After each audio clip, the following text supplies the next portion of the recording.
Hey, Anderson Cowan here today, talking The Card Counter. Paul Schrader is The Card Counter, not to be confused with Paul Schrader. It'd be a much different movie. I do movie reviews every single week on the Film Vault. I also do CinemAddicts, two different podcasts, both about movies. You can find those on iTunes. And then, of course, you like and subscribe to this one. All right, so after last week's debacle, I decided to treat myself to a little a dark cinema, and that is The Card Counter for sure.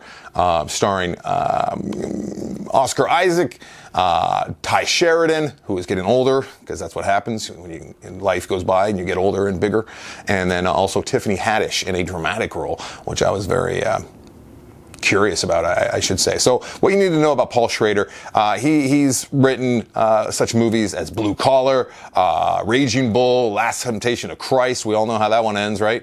Affliction. Oh, that was a tough one to get through.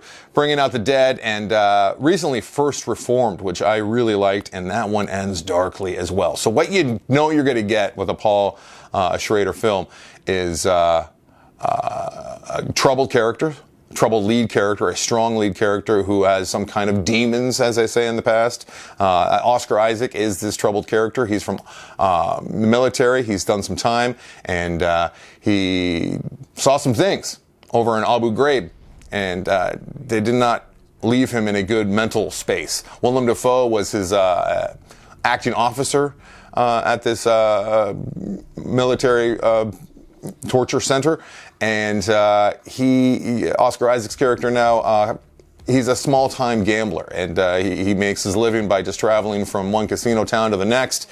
He has some odd quirks, including every time he checks into a cheap motel, he does what a lot of us would like to do but don't have the time to do so, which is cover everything in white sheets. I'm talking like the desk, the chairs, the bed, obviously, the lamps. He just covers everything as though he's about to like murder someone, like Dexter style. But it wouldn't be smart to use sheets, I guess. You want to use plastic like Dexter did. Anyways, that's not the point. It's just that's one of the little odd quirks that you're going to see in a movie that is obviously well thought out, well written, and a lot of things are going to be in here that perhaps ring true, and little details that you will never forget if you sit through an entire movie such as The Card Counter.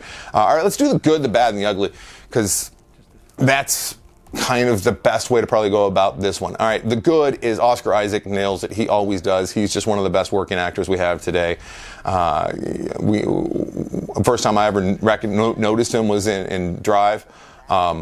He was fantastic in that, and he continues to just be, he just commands the screen and your attention whenever he's on screen, which is good because with The Card Counter, he's on the screen all the time. It's his story.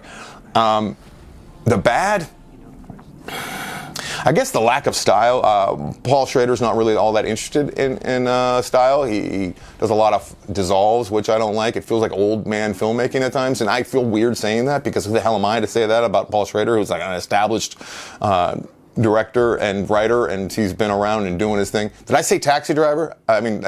So a lot of his movies follow the same kind of formula as Taxi Driver, where you know that it's going to be a little difficult getting through. It's not that he doesn't make the most accessible movies, but you know that it's going to end with a bang. And this one did not let you down. Like, he's almost like the anti-happy ending guy.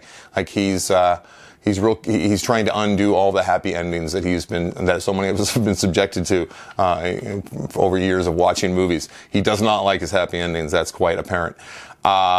So no different here. And the lack of style, it kind of gets to you a little bit, some fade to blacks. It just feels like an old-timey movie, and to the point that it was almost distracting at times. He could have just done clean cuts, and I wouldn't have been like, wow, that felt archaic.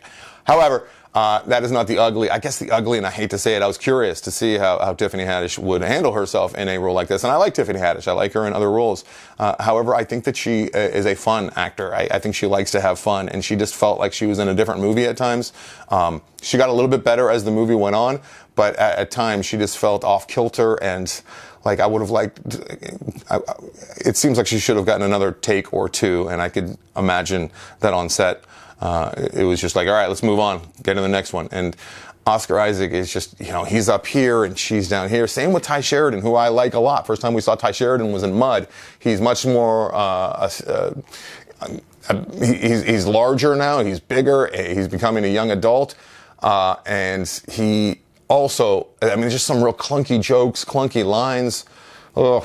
All in all, though, by the time this one ends, Willem Dafoe, I already said Willem Dafoe. This movie, while I don't recommend going to see it in the theater, it's the kind of movie that I will never forget, much like First Reform, much like pretty much every movie, with the exception of maybe Affliction, that I've seen that Paul Schrader penned or directed. You don't forget. You don't forget his movies. They stick with you. This has sticking power for sure. Yeah, all right, happy Friday, everybody. Sorry it wasn't a big, sexy tentpole movie this week, but hey, we try and do all the big, the small, the little, especially over on, like I said, the Film Vault CinemAddicts. Happy Friday.